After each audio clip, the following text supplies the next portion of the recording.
Hello friends, मैं हूं अलका यादव। जी हाँ, एक और शुक्रवार और एक और नई कहानी के साथ आप सबके सामने हाजिर हूं। और आज की कहानी का नाम है साया पिता का। एक बार की बात है, एक बार एक लड़का था और वो इंजीनियरिंग की तैयारी कर रहा था।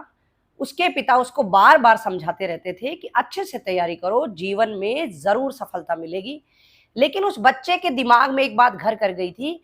वो अपने पिता से हमेशा एक चीज मांगता रहता था और वो चीज थी बाइक। वो बार बार अपने पिता से कहता था कि मुझे भी बाइक चाहिए। सब लड़के कोचिंग पर आते हैं, कोई बाइक से आता है, स्कूटी से आता है, यहां तक कि कुछ लड़के तो गाड़ी से भी आते हैं, कार से भी आते हैं। तो मुझे भी आप बाइक लाकर दो।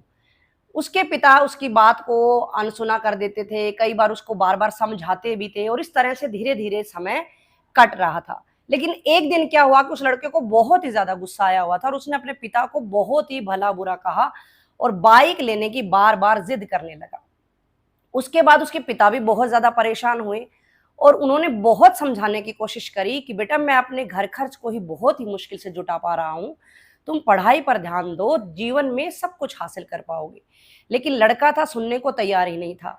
उसके बाद पिता को भी ज्यादा बुरा लगा था, तो वो भी घर से तुरंत ही बाहर निकल गए। इसके बाद लड़के के मन में भी विचार आने लगा कि मुझे भी इस घर में नहीं रहना है, मुझे भी यहाँ से चले जाना है। मेरी जब कुछ सुनते ही नहीं है, एक चीज मांगी है वो भी लाकर ही नहीं देते हैं, तो वो तुरंत ही घर से जाने लगा। तो अचानक उसके मन में आया कि थोड़े से पैसे ही मिल जाएं तो ठीक रहता। उसने नजर दौड़ाई तो उसके पिता जल्दी जल्दी में पर्स ले जाना भूल गए थे। उस बच्चे ने वो पर्स उठाया और वो जल्दी जल्दी में उसने जो सामने जूते मिले जो कि उसके पिताजी के ही थे, उसको पहनकर वो निकल पड़ा। थोड़ी सी आगे जाकर उसने क्या देखा कि उसको एकदम से याद आया कि वो तो अपने पिता के ही जूते पहनकर आ गया है और गुस्सा इतना भरा हुआ था, उसने वो जूते तुरंत निकालकर वहीं फेंक दिए और नंगे पैर ही वो आगे बढ़ने लगा। उसके बाद जैसे जैसे वो आगे जाने लगा, उसके पैर में बहुत ही ज्यादा तेज कांटा चुभ गया, खून निकलने लगा, थोड़ी सी ज्यादा ही चोट लग गई थी। उसके बाद उसको ख्याल आया कि मैं जो पर्स लेके आया हूँ उसमें से पैसे निकालकर हॉस्पिटल ले जाकर जाकर सबसे पहले अपना इलाज करवा लेता हूँ, उसके बाद कहीं दूर चला जाऊंगा।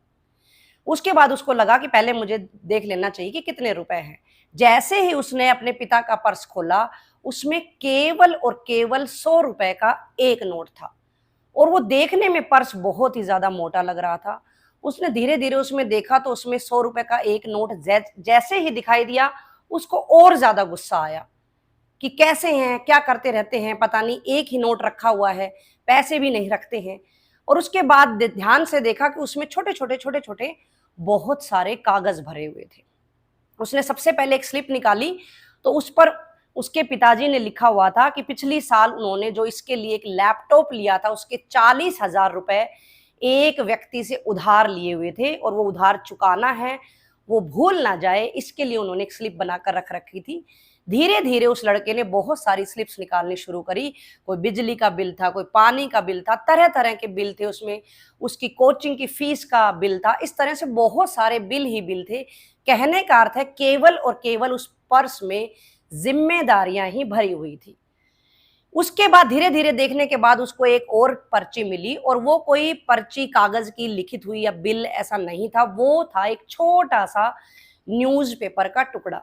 उसने जैसे ही उस टुकड़े को खोला और उसमें देखा तो वहां लिखा हुआ था कि पुराना स्कूटर दे जाएं और नई बाइक लेकर चले जाएं। सिर्फ इतना देखना था कि उस लड़के को सब समझ आ चुका था कि आज उसके पिताजी कहाँ गए होंगे, वो गुस्से गुस्से में आज परेशान होकर गए हैं। और इतना पढ़ते ही उसको वो स्कूटर अपना याद आने लगा। उसको लगा कि इसी स्कूटर से पिताजी मुझे स्कूल छोड़ा करते थे, बचपन में जगह जगह घुमाया करते थे, हमारे सारे काम घर के पिताजी इसी स्कूटर पर बैठकर करते हैं। उस स्कूटर से बहुत ही ज्यादा यादें जुड़ी हुई थी और आज उसको अब समझ आ चुका था कि हो ना हो पिताजी जरूर यही काम करने के लिए गए हुए हैं। उसने उस विज्ञापन में उस पते को देखा और झट से ही भागा भागा उसकी ओर चल पड़ा और पैरों में खून निकल रहा था, चोट लग रही थी। लेकिन धीरे धीरे जल्दी जल्दी वो भाग भाग कर वहां पर पहुंचा तो वहां पर ही उसके पिता उसको मिल गए और वो वहीं पर ही चरण पकड़कर रोने लगा, उनसे माफी मांगने लगा और उसने कहा कि मुझे आज समझ आ चुका है, मैंने आज आपको जो भला बुरा कहा है मैं अपने शब्द वापस लेना चाहता हूं और आज से जैसा आप चाहते हैं मैं बिल्कुल वैसा बेटा आपका बनकर दिखाऊंगा, बहुत ही ज़्यादा मेहनत करूंगा और सफलता हासिल करूंगा और आपका जो जीवन है मैं सुखमय बनाने की पूरी कोशिश करूंगा। सिर्फ इतना सुनना था कि उसके पिता ने भी उनको माफ़ कर दिया, गले से लगा लिया और उसके बाद दोनों पिता पुत्र खुशी खुशी अपने घर लौट गए। तो देखा बच्चों और दोस्तों, आशा है आपको भी ये कहानी अच्छी लगी होगी और मेरा मानना है कि ये जो कहानी है ना सिर्फ उस पिता और पुत्र की थी, बल्कि हम सबके घर में भी ऐसी कहानी कहीं ना कहीं हर रोज घटित होती ही रही है और होती ही रहती है। हम बच्चों को समझना चाहिए कि एक पिता ही ऐसे हैं जो कुछ उनकी जेब में अगर नहीं भी होता है तब भी वो हमें हमेशा कुछ ना कुछ देने के लिए आतुर रहते हैं, कभी भी हमें हमेशा मना करने की वो कोशिश नहीं करते हैं। अब रविवार को फादर्स डे आ रहा है, तो कुछ लोगों का मानना है कि पाश्चात्य सभ्यता का त्योहार है, हम क्यों मनाएं। लेकिन मेरा मानना है कि जो पिता हमारे साल भर के लिए इतनी जिम्मेदारियां उठाते हुए, अपनी इच्छाओं को मारते हुए हमारे लिए इतना कुछ करते रहते हैं, एक दिन तो उनके लिए बनता ही है।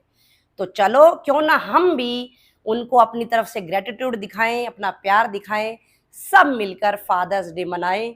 मैं सिर्फ इतना ही कहूंगी कि पिता की दौलत ही नहीं, पिता का साया ही काफी होता है। और यहाँ पर ये बात मैं यकीनन अपने अनुभव से आपके साथ साझा करना चाहूंगी कि मेरे भी पिता नहीं है।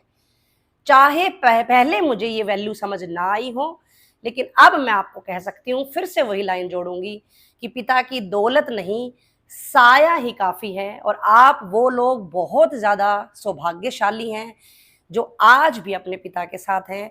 आपके पिता का हाथ आपके सर पर है, तो अपने पिता को खुश रखें, उनके लिए आप जितना कर सकते हैं उतना करें, सब मिलकर रहें, प्यार से रहें और पिता के लिए एक दिन तो मनाते ही हैं। आप सभी पिता को और जिनके पिता हैं उन सबको फादर्स डे की बहुत बहुत शुभकामनाएं। फिर मिलेंगे दोस्तों, नमस्कार।